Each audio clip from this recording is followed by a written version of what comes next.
আছি, দুনিয়াতে নিয়মিত আছি।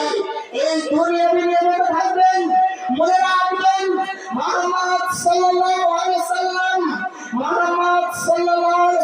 বলেছেন, পৃথিবীর মানুষ তোমরা শোনো, পৃথিবীর মানুষ তোমরা শোনো, আরে পৃথিবীর মানুষ তোমরা শোনো, তুমি ওই শিক্ষা বাদ করে দাও যেই শিক্ষায় দাড়িটাকে শিখায়, যেই শিক্ষায় বেহায়াপনা শিখায়, যে শিক্ষায় বেপরদা শিখায়, ওই শিক্ষা বাতিল, ওই শিক্ষা বাতিল।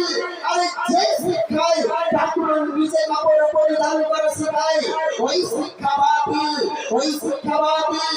এই জন্য আল্লাহ রাসূল সাল্লাল্লাহু আলাইহি সাল্লাম 1400 বছর আগেই বলে গেছেন, এই ফলের বিদ্যা উঠে যাবে, এই ফলের বিদ্যা উঠে যাবে, ওয়াইসরাল জাহাল, মূর্খতা বর্ষণ হবে, ওয়াইসরাল জিনা, জিনা ব্যভিচার বেড়ে যাবে, ওয়াইসরাল জুমাল খামর, নিয়মিত নেশাদার পান করবে, নেশাদার উপরে এমন করে পান করবে, মনে করবে এটাই হারাম জিনিস, এর চেয়ে হারাম জিনিস কোনো নাই, এটাই মনে করবে।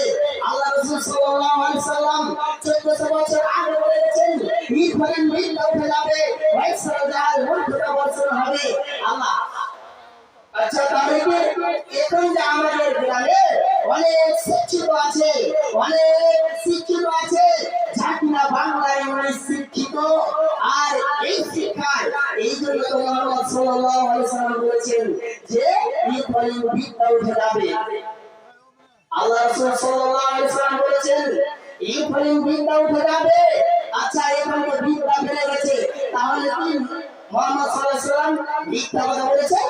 আস্তাগফিরুল্লাহ, মুহাম্মদ সাল্লাল্লাহু আলাইহি সাল্লাম এই শিক্ষার কথা বলেনি যেই শিক্ষায় মানুষকে প্রতারণা শেখায়, যেই শিক্ষায় মানুষকে ধোঁকাবাজি শেখায়, এই শিক্ষার কথা বলেনি। মুহাম্মদ সাল্লাল্লাহু আলাইহি সাল্লাম বলেছেন এই শিক্ষা যা দ্বীনের জ্ঞান থাকবে, যা দ্বীনের জ্ঞান থাকবে, এই শিক্ষায় বলে গেছেন। টাইম অল্প, একটা হাদিস বলে আমার বক্তব্য শুরু করব ইনশাআল্লাহ। আবু হুরায়রা রাদিয়াল্লাহু তাআলা বলেন, আল্লাহ রাসূল সাল্লাল্লাহু আলাইহি সাল্লাম বলেছেন, আবু হুরায়রা রাদিয়াল্লাহু তাআলা বলেন, আল্লাহ রাসূল সাল্লাল্লাহু আলাইহি সাল্লাম বলেছেন, পৃথিবীর মানুষ তোমরা শোনো, পৃথিবীর মানুষ তোমরা শোনো, আরে মানুষ যখন মারা যায়, মানুষ যখন মারা যায়, তার সমস্ত আমল বন্ধ হয়ে যায়। মানুষ যখন মারা যায় তার সমস্ত আমল বন্ধ হয়ে যায়, মাঝে তিনটি আমল জারি থাকে, তিনটি আমল জারি থাকে।